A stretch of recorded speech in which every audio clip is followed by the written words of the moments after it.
नमस्ते। चलिए आज एक ऐसे सफर पर निकलते हैं जो एक मामूली सी चिंगारी से शुरू हुआ और उसने हमारी पूरी दुनिया को पावर दे दी। आइए इस अदृश्य शक्ति के नियमों को थोड़ा और करीब से जानते हैं। तो सोचिए जरा, आसमान में कड़कती हुई बिजली, हमारे हाथ में रखा स्मार्टफोन और फ्रिज पर चिपका हुआ एक छोटा सा मैग्नेट। इन तीनों में भला क्या कॉमन हो सकता है? सुनने में बिल्कुल अलग लगते हैं ना, पर इनके बीच एक बहुत ही गहरा कनेक्शन है। एक ऐसा फंडामेंटल रूल जो इन सबको एक साथ जोड़ता है। तो चलिए कहानी शुरू करते हैं एक छिपी हुई ताकत से, जिसे हम कहते हैं स्टैटिक इलेक्ट्रिसिटी। ये तो हम सबने महसूस किया होगा, है ना? जब हम सूखे बालों में कंघी घुमाते हैं और वो कागज के टुकड़ों को उठाने लगती है, या सर्दियों में स्वेटर उतारते वक्त जो चट चट की आवाज आती है, बस वही है स्टैटिक इलेक्ट्रिसिटी। ये फ्रिक्शन यानी घर्षण से पैदा होती है। तो स्टैटिक इलेक्ट्रिसिटी के दिल में क्या है? वो है इलेक्ट्रिक चार्ज। और इन चार्जेस का बर्ताव कैसा होगा, ये एक बहुत ही खास नियम तय करता है, जिसे हम कूलम्स लॉ कहते हैं, जैसा कि हम यहाँ दो रुके हुए चार्जेस के बीच देख सकते हैं। और वो नियम यही है, कूलम का नियम। अगर एकदम आसान भाषा में समझें तो ये नियम बताता है कि एक जैसे चार्जेस एक दूसरे को धकेलते हैं और अलग अलग चार्जेस एक दूसरे को अपनी ओर खींचते हैं। और ये खिंचाव या धक्के का फोर्स कितना मजबूत होगा, ये भी यही नियम तय करता है। ये रुके हुए चार्जेस के लिए सबसे बेसिक रूल है। तो ये फोर्स आखिर है कितना ताकतवर? अंदाजा लगाइए। अगर हम एक एक कूलम के दो चार्ज को सिर्फ 1 मीटर की दूरी पर रख दें तो उनके बीच 9 अरब न्यूटन का धक्का लगेगा।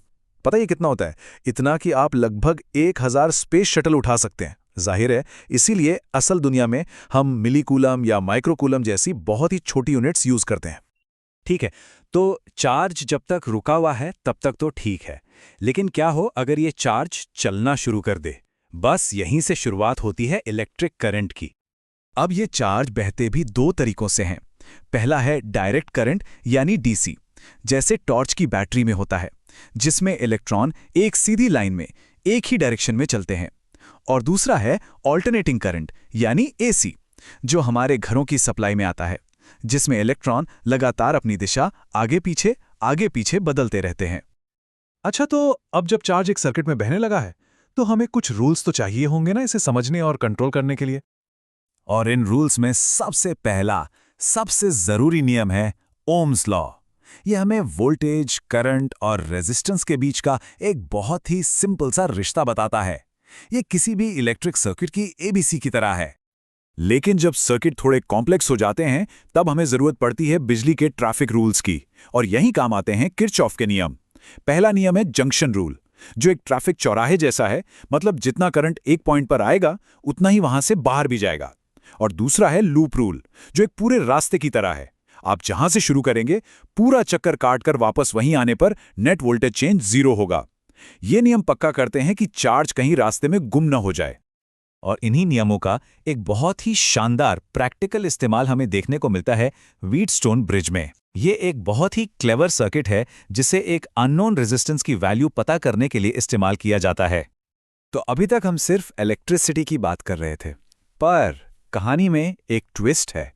बिजली अकेली नहीं है, इसका एक अदृश्य साथी भी है, एक और फंडामेंटल फोर्स जिसके साथ इसका बहुत गहरा रिश्ता है। और वो बड़ा राज ये है कि जब भी कोई इलेक्ट्रिक चार्ज मूव करता है तो वो अपने चारों तरफ एक मैग्नेटिक फील्ड बना लेता है। जी हाँ, बिजली और चुंबकत्व, ये एक ही सिक्के के दो पहलू हैं। और इस दोस्ती को, इस रिश्ते को, जो नियम मैथ्स की भाषा में समझाता है, उसे कहते हैं बायो-सावर्ट लॉ। ये हमें एकदम सटीक तरीके से बताता है कि करंट ले जाने वाला कोई तार कितनी मजबूत मैग्नेटिक फील्ड बनाएगा। ये जो कोट है ना, ये पूरी बात को एकदम साफ कर देता है। जो काम कूलम का नियम रुके हुए चार्ज के लिए करता है, ठीक वही काम बायोट-सावर्ट का नियम चलते हुए चार्ज यानी करंट के लिए करता है। यही इलेक्ट्रोमैग्नेटिज्म की बुनियाद है।